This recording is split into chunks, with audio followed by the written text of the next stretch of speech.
No one has ever free-soloed the 3,000-foot, 900-meter, rock wall of El Capitan in Yosemite National Park, a goal that climber Alex Honnold has been pursuing. His preferred large wall climbing route on El Capitan is called Freerider. It was designed by Alexander Huber in 1998 and has been successfully traversed by Honnold on multiple occasions while wearing protective gear.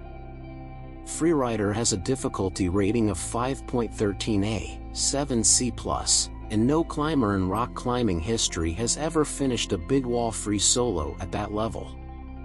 Sandy McCandless, his new fiancée, occasionally joins Alex, a bashful recluse who has lived and traveled alone in his van for a number of years. He later married her. During a climb with Sandy, she makes a mistake and causes Alex to fall while she feeds his rope through a gree-gree on his descent. He finds out he has some spinal compression fractures when he sees a doctor. Alex acknowledges that he wanted to end their relationship because of this occurrence, but he changes his mind after speaking with Sandy and finding out that the fractures are not too severe. To get ready for Tommy Caldwell's El Capitan free solo, Alex and him go climbing in Morocco in the summer of 2016. The film crew also gets ready, talking about the ethical conundrum of filming Alex's ascent while knowing that he might die on tape, as well as where to position cameras to best catch Alex's ascent while reducing interference and distractions. Alex eventually agrees to have an MRI to learn more about how his brain reacts to fear, and the findings indicate that his amygdala is not very active in reaction to ordinary stimuli. While classic climbing, i.e., using ropes and protective gear, on the first part of Freerider, the massive multi-pitch slab known as Free Blast, which is classed at 5.11B, 6C, Alex sprains his ankle on El Capitan in the fall of 2016.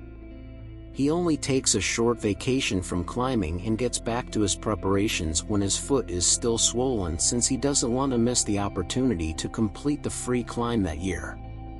Tommy, his wife, and kids join Alex and Sandy in carving pumpkins around Halloween.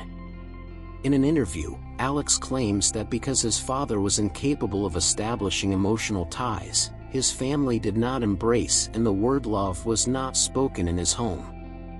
Tommy and Alex rappel down Freerider on El Capitan, and Alex describes his plan, mentioning the parts he is nervous about.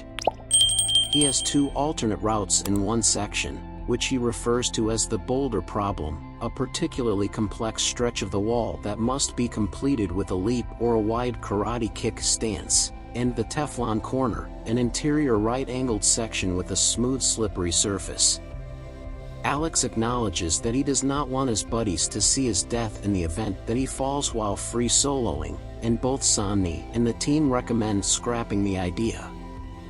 Alex considers his own risk-taking after learning of the death of Swiss climber Uli Steck, with whom he had climbed, but Tommy remarks that it didn't seem to have much of an impact on Alex in the end.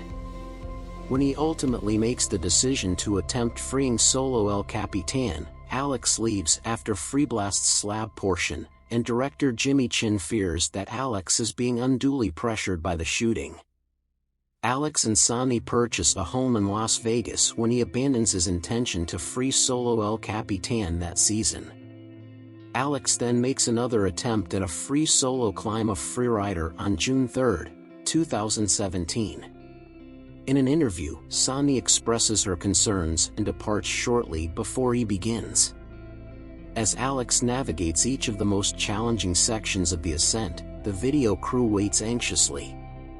One cameraman repeatedly turns away because he cannot bear to watch. After finishing the free solo in 3 hours and 56 minutes, Alex celebrates with Jimmy and Sandy over the phone. She comes back to be with him right away, and Alex talks to a journalist about his future and the future of free solo climbing.